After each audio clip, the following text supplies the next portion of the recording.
কিরে তুই এখানে ঢুকলি কিভাবে? জান থেকে ফকির ঠকির আহে কই থেকে? স্যার তোদের মতো ফকিরনির বাচ্চাদের কারণে একটা ভালো জায়গা বসাও যায় না। জান থেকে ফকিরনির বাচ্চা,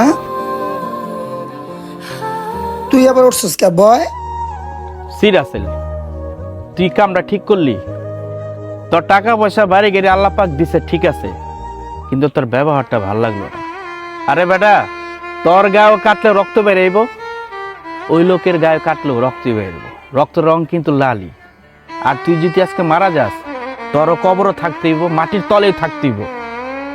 আর এই লোকটার মাটির তলেই থাকতেইব। সবাই তো আমরা মাটির তৈরি, তাই না?